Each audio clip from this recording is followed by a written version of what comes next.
Assalamualaikum warahmatullahi wabarakatuh. Perkenalkan, nama saya Sofri Zahara dengan NIM 12120700102 dari Prodi Pendidikan Fisika Fakultas Tarbiyah dan Keguruan UIN Sunan Gunung Jati Bandung. Nah, baik, di sini saya akan mereview pertemuan ke-11 mata kuliah ilmu fikih mengenai zakat. Nah, jadi, zakat itu secara bahasa ialah mensucikan.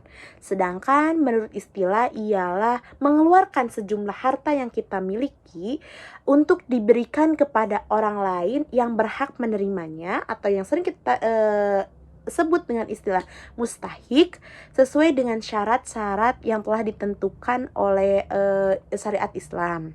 Nah, dalil zakat atau Allah berfirman dalam surat At-Taubah ayat 103 yang artinya ialah ambillah zakat dari sebagian harta mereka. Nah, dengan zakat itu kamu akan membersihkan dan mensucikan mereka dan mendoakanlah untuk mereka. Nah, sesungguhnya doa kamu itu menjadi ketentraman jiwa bagi mereka.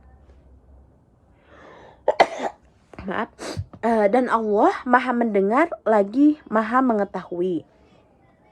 Nah, macam-macam zakat. Yang pertama ada zakat fitrah. Nah, zakat fitrah ini secara bahasa yaitu berarti mensucikan atau bersih, membersihkan.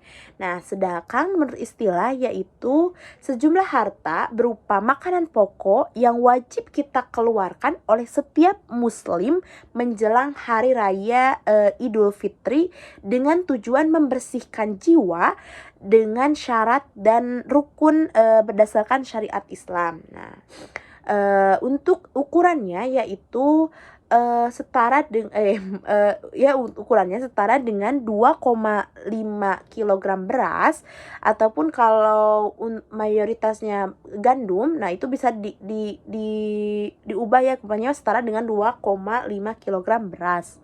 Nah, adapun syarat untuk zakat yang pertama yaitu orang Islam. Nah, tentu ya harus beragama Islam. Lalu orang tersebut berjumpa dengan bulan Ramadan, dikarenakan tadi ya bahwa ini tuh menjelang Idul Fitri, berarti otomatis harus bertemu dulu dengan bulan Ramadan.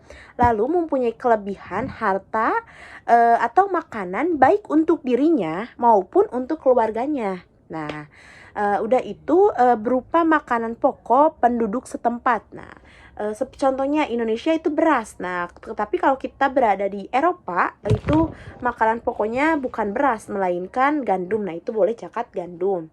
Untuk rukun zakat fitrah yang pertama yaitu niat karena Allah Ta'ala.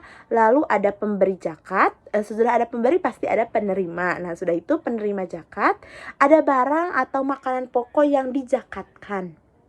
Nah, di sini apa sih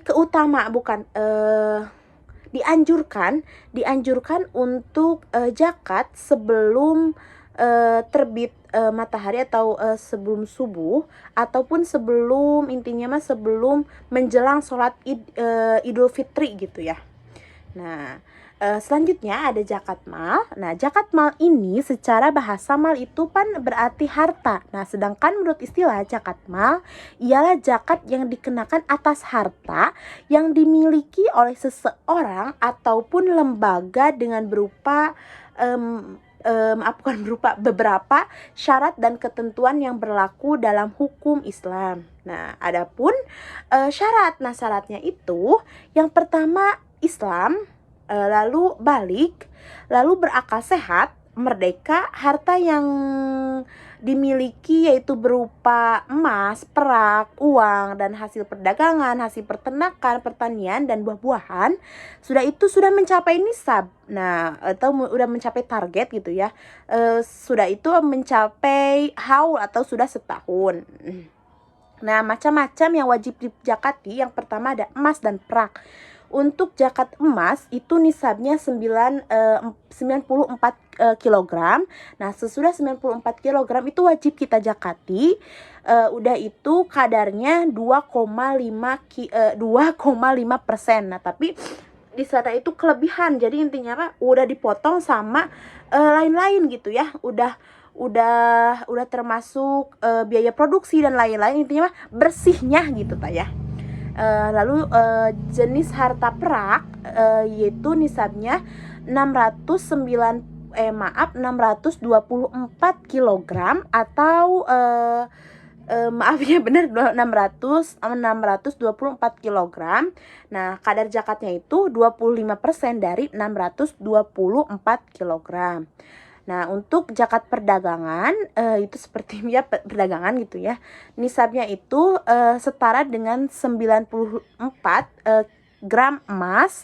Nah, kadar yang zakatinya juga setara sama ya seperti emas, yaitu 2,5 kilogram. Nah, ada hasil pertanian. Nah, hasil pertanian yang wajib dijakati itu harus memenuhi syarat-syarat. Nah, syarat yang pertama itu tanaman merupakan jenis tanaman yang banyak ditanam oleh masyarakat.